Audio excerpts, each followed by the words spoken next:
Good morning, everyone. So, this morning we'll be working with a follow up on what we have been working on regarding idiomatic expressions. Please, somebody type in chat the meaning of idiomatic expressions. What are they? What are they? And what are they for? Even if somebody else has posted the answer that you would have given, please type anyway, because I need to see that everyone's participating. Otherwise, I can't mark people present in class if they don't participate. So please type.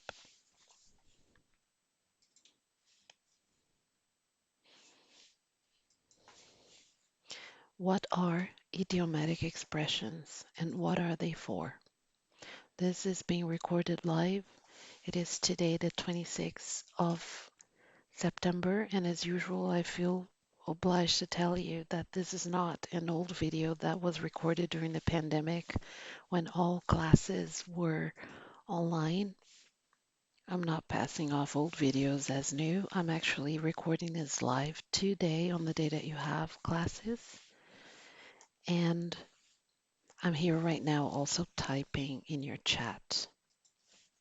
So what are idiomatic expressions and what are they for? Those of you who answered that idiomatic expressions are different ways of saying something using words that may or may not be related to the situation, they are very often used to emphasize a point, to call the attention to a subject that you're discussing, to make your language more interesting to your reader or to your listener. However, it is very important that you always include eloquent academic expressions, not only things to make the text funny. For instance, yesterday we talked about some idiomatic expressions involving animals. Please type in chat what they are.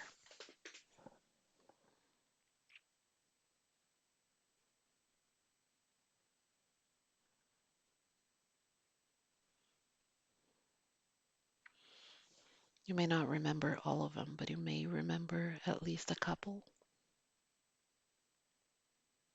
It can be any of the ones that were written in the book or the ones that you suggested during class yesterday,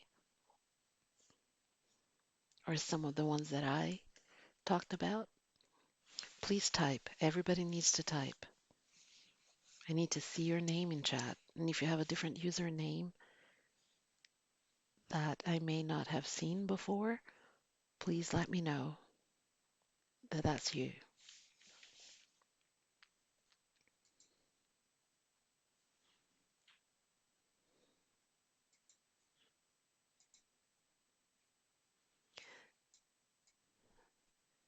Those of you who remembered donkey's years, that was one of the expressions. Do you remember what that means? Please type.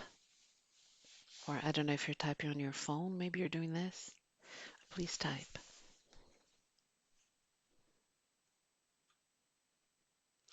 The meaning of the expression, donkey's years. Another expression that was brought up yesterday, until the cows come home. Please go ahead and type.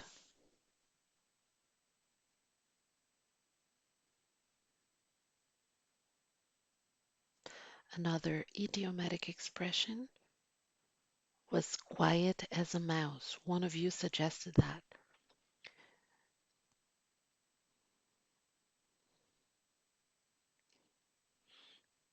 Those literary devices using exaggeration using personification. Those literary devices are very helpful in writing and also in reading comprehension when you have to analyze it, read a text, understand it, and then analyze it. So here, I am so hungry, I could eat a horse. I'm not really going to eat the horse. It is an exaggeration. Those of you,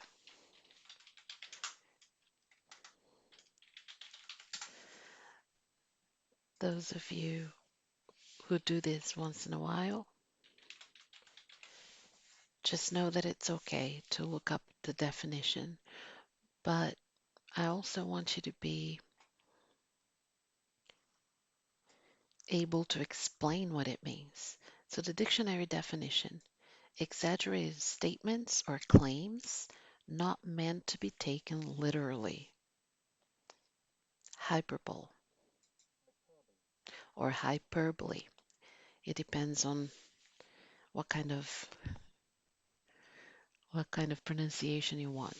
Some of you, I'm not saying any names, but some of you like to use an Irish accent sometimes, a Scottish accent, an English accent, an American accent, sometimes a Canadian accent. The reason why I'm not saying your names is because this is an open channel. Although I don't have a lot of followers and subscribers or anything like that, it is very important that I keep this anonymous for you so nobody's going to know who I'm talking to.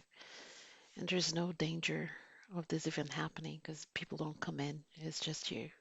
Probably says people watching, probably says six if all of you are connected and watching. So a hyperbole or a hyperbole, some people call it that. Hyperbole is an exaggerated statement, and it is an idiomatic expression. I am so hungry I could eat a horse. An idiomatic expression is something that you use colloquially, mostly in an informal setting, but it can also be used in other settings to express yourself. So here we go. Idiomatic expressions. A word or words are peculiar to a particular language. An expression whose meanings cannot be inferred from the meanings of the words that comprise it. So that's just a definition for it, but you should understand that you're using words to express something, but you're not using all the words that are related to that. For instance, when you say quiet as a mouse is an animal, right? When you say that somebody is as quiet as a mouse, you're not really talking about an animal or that a person looks like a mouse or is like a mouse, but you're using the word to express something else just to give the imagery, use the symbolic value of a quiet mouse to talk about a person. That's an idiomatic expression. Yesterday, we also talked about the pronunciation of the word often. Please type in chat if you remember what was said about that.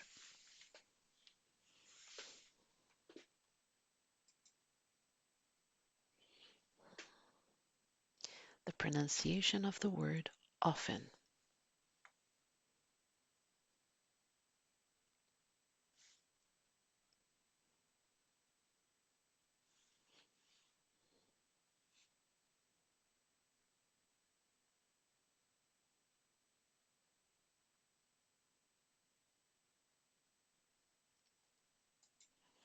Those of you who remember, although the pronunciation with the T is acceptable,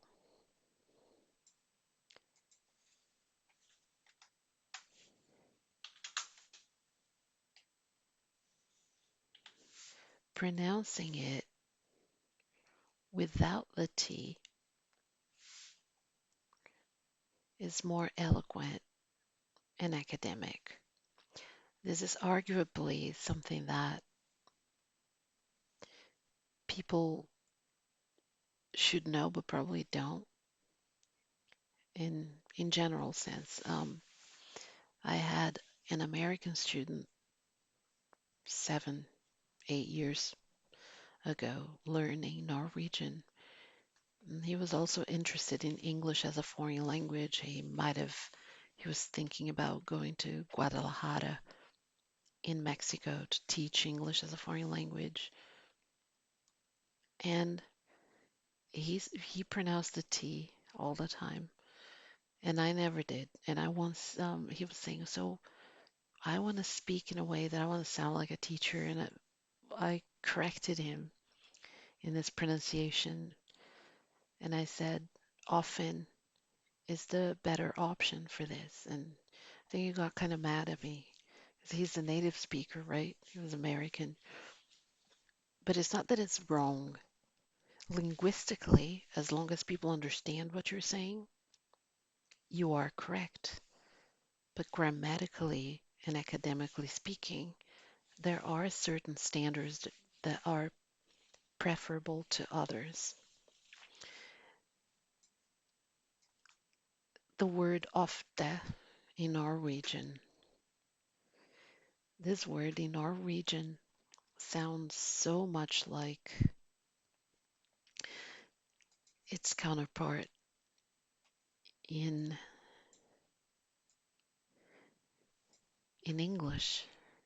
So it's probably first language interference is when your first language gets in the way of what you're trying to say in English. But again, let it be known that it's perfectly fine if you pronounce the T. However, you are trying to reach a higher level of academic speech and writing. So you should spell it correctly, and you should also pronounce it in a way that's more academic. You should sound intelligible. Can somebody type in chat if they remember what the word intelligible means? And if you don't remember what it means, please type in chat anyway what you think it means.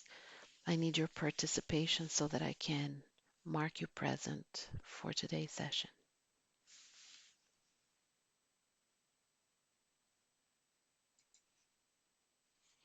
Intelligible.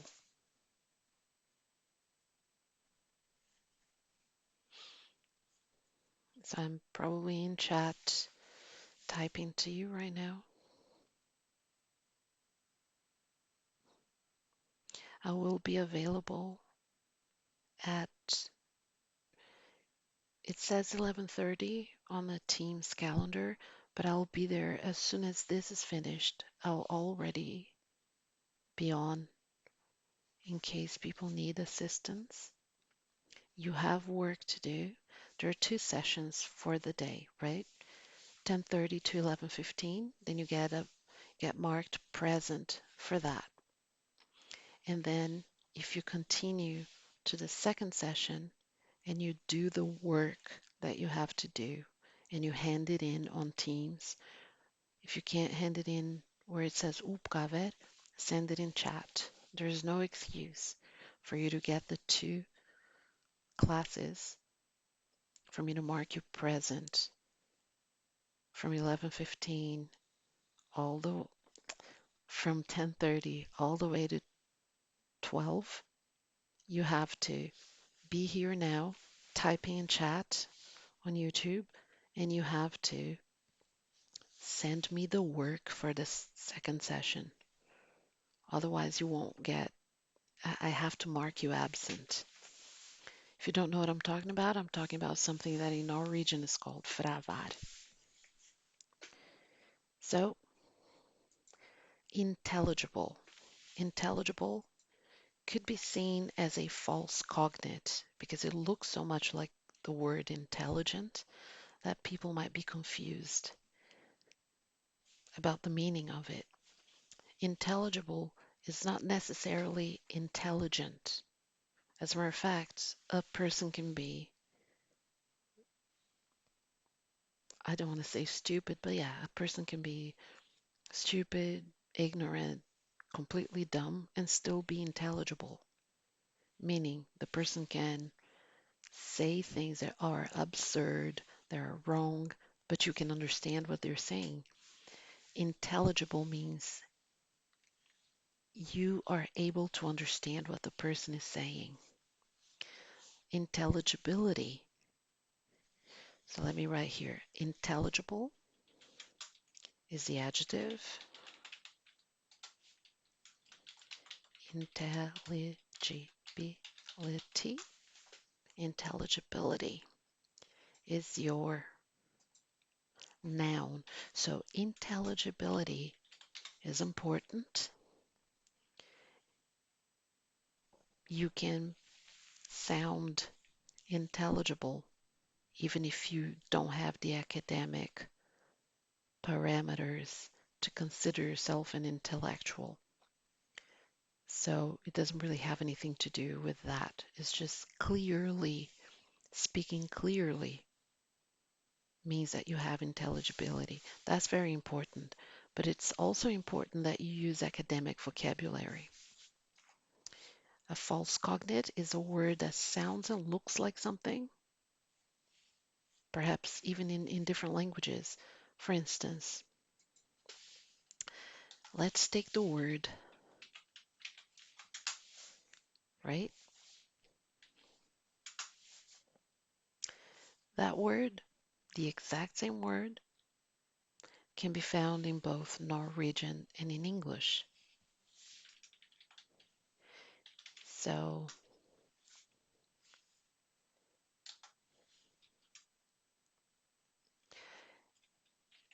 I hope I'm spelling this. If not, go ahead and correct me in chat.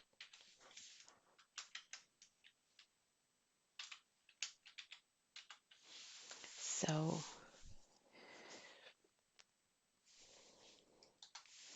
I had a student once say to me,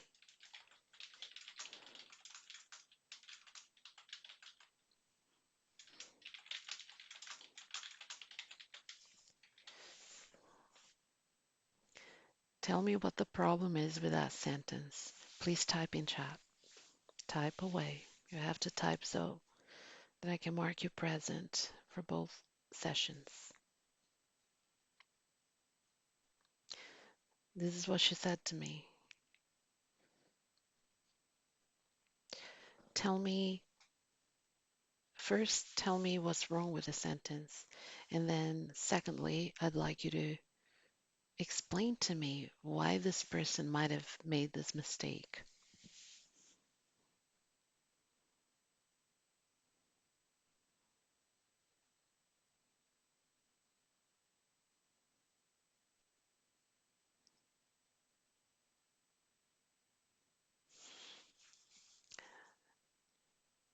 They were confused because the word barn to them sounds like the word in our region that means child.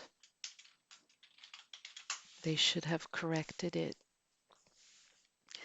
They should have said, people think I'm a child because I'm short. That would have been the correct way to say it.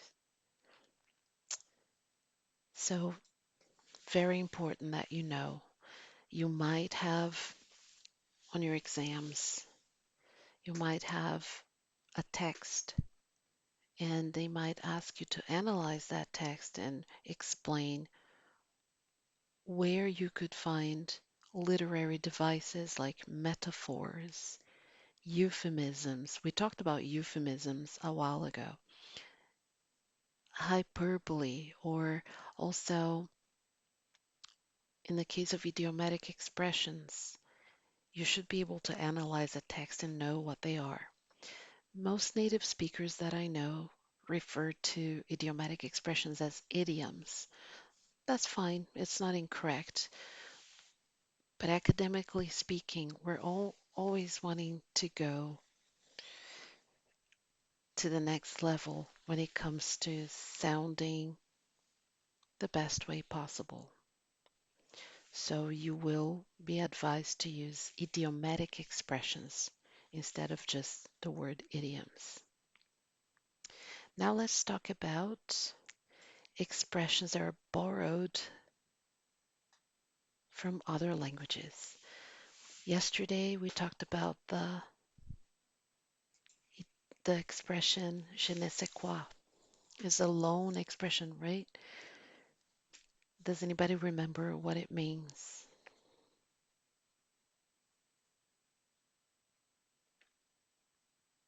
and how it's used?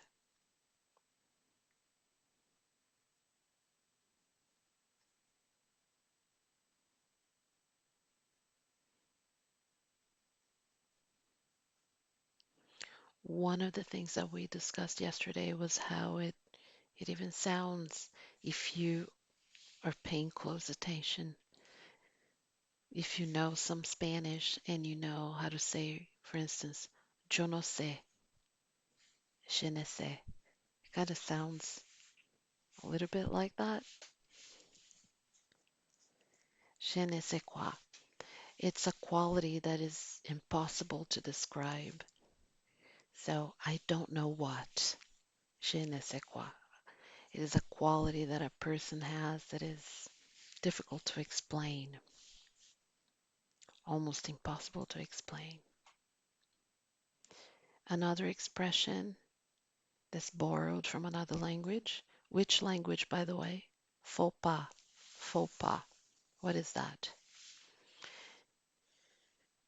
Do you remember? If you don't remember, it's fine. We'll get to it here.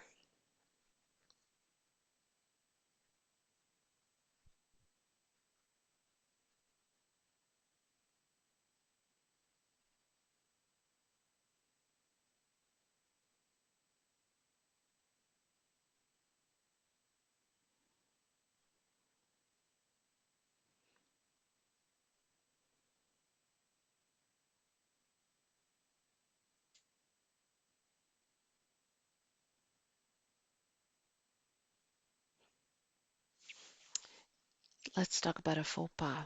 Those of you who said that it's an embarrassing situation or something wrong that you do, you are correct. It comes from French, and instead of saying, let's take a look at this, fake leather, instead of saying Jake was wearing a fake leather coat, you say Jake was wearing a faux leather coat, a faux leather coat. So meaning it wasn't real leather.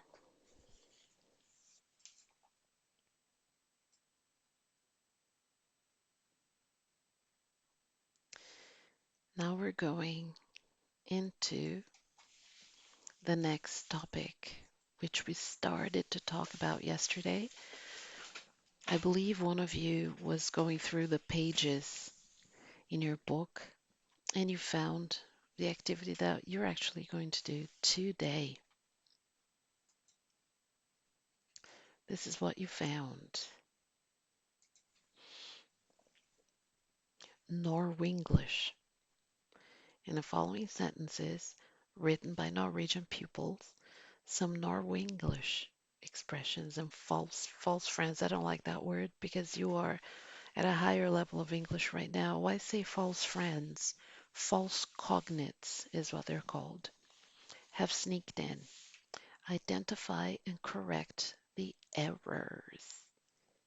We talked about that yesterday. So I want you to, for the second session of today, when you're going to work on your own, and I'm going to be, of course, on Teams, you are going to not only, I don't want you to just correct these sentences, I want you to analyze them.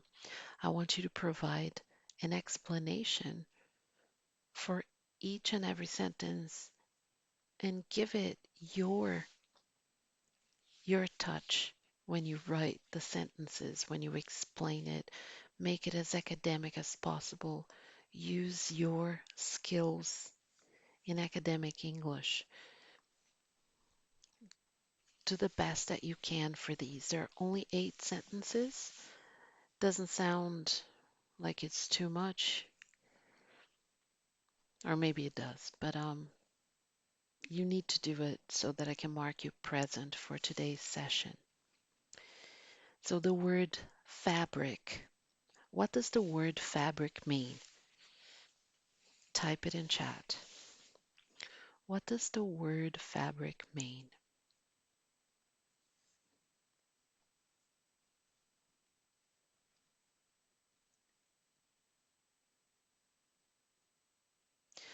The word fabric has to do with the material that you use to make clothing. So the word the person was looking for here was factory.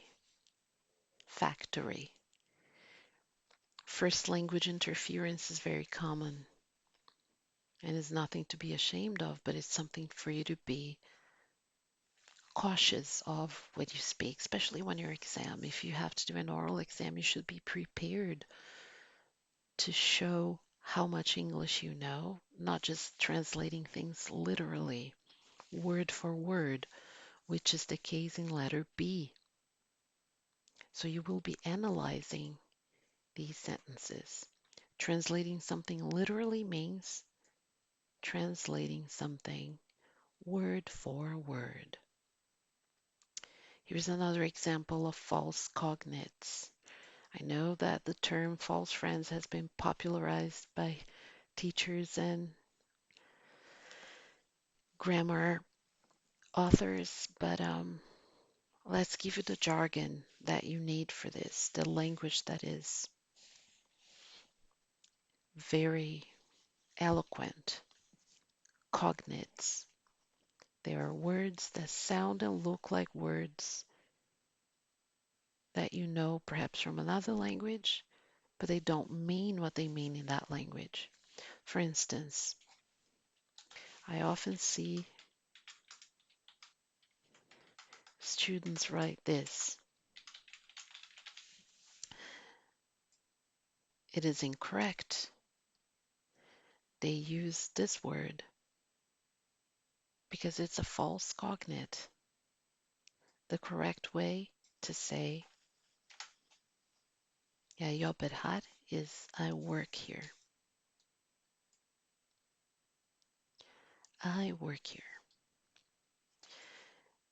Also the word train that people use instead of parade. They're just literally translating things word for word. So I want you to use your knowledge in this department. Analyze the sentences.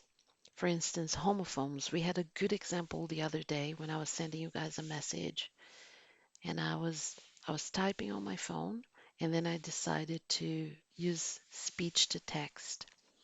And instead of saying full sentences, I just said the isolated words. So when I said waste, this word here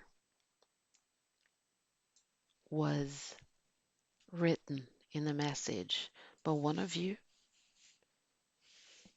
who could be an editor one day, catch those typos, caught it and warned me about it. So a waste of time,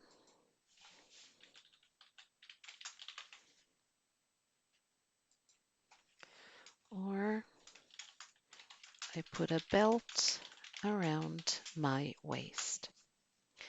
So you can also, when you're analyzing the sentence, you can say those are homophones or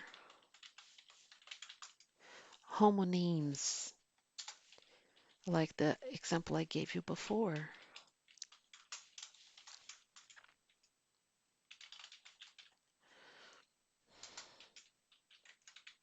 Please correct me in the chat if this is incorrect. So these words here, they're homonyms. They're spelled exactly the same, but they mean different things in Norwegian and in English. So please analyze your sentences and write full sentences explaining. I don't want just one word explanations. I want you to really go all out for this. So you will be doing number 5. You have screenshots of this on Teams. And number 8, English loanwords in Norwegian. So you will do these two. Also, please write these down. If you can't put it where it says oppgave, you can hand it in via chat. It's perfectly fine. As long as you hand everything in so that you can be marked present for both sessions.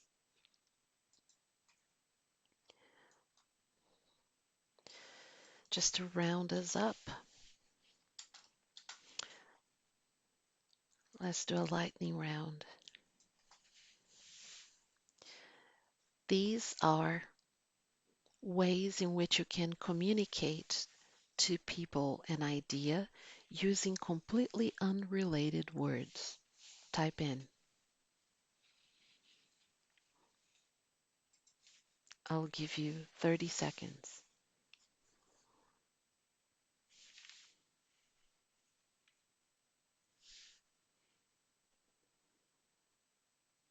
These are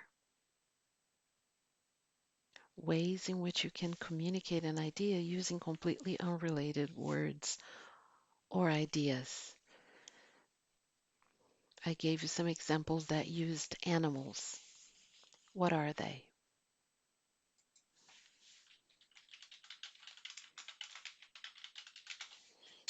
Everyone will get credit, but of course, try to be the first one to type in chat. Next, and I will give you, how about 15 seconds to type. These are words that sound and look like the same word in other languages, but they mean something different. 15 seconds.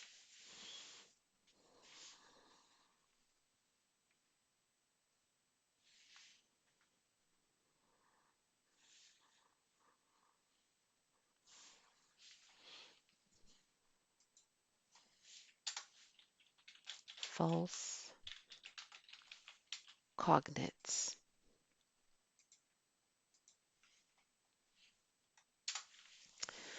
This literary device expresses an exaggerated statement or idea. This literary device expresses an exaggerated statement or idea.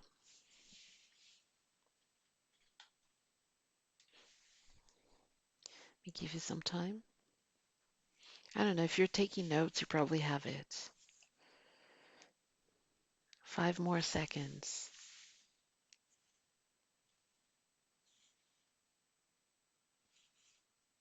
Hyperbole. Some people say hyperbole. Hyperbole, hyperbole, hyperbole. It's an exaggeration. So this literary device is very common. Next, type as fast as you can. Everyone should type, but of course, you want to be the first one to type this. These are words that sound the exact same. They sound exactly the same, but they're spelled differently. Go, 15 seconds.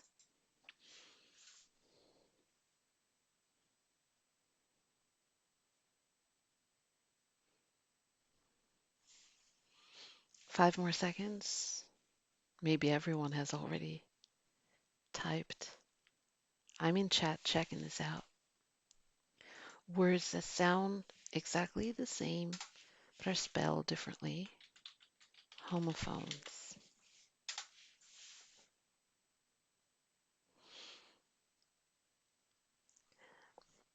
This is something that could be an embarrassing situation for somebody. Walking into a Norwegian home without taking your shoes off.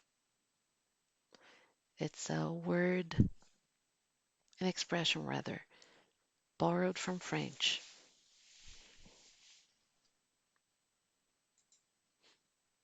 15 seconds.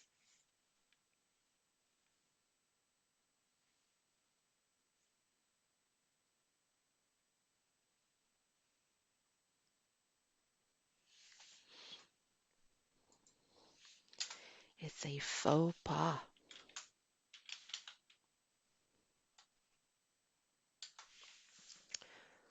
Last one for the day. When a person has an indescribable quality, you say that person has it's another loan word from French, an indescribable quality.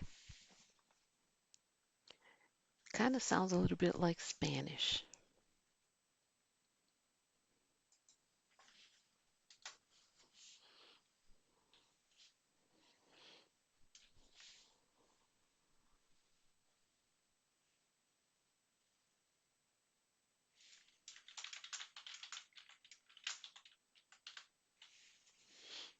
Je ne sais quoi. This was the last one. Please work on number 5 and number 8. If you can't find the pages, you have the screenshots sent to you already on Teams.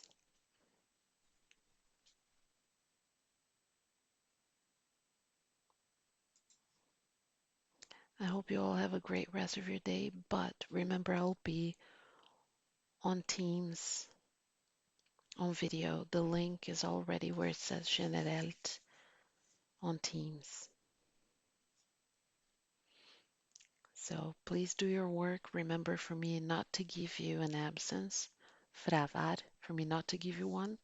You have to have participated throughout this entire YouTube session and you have to send me your work for the next session.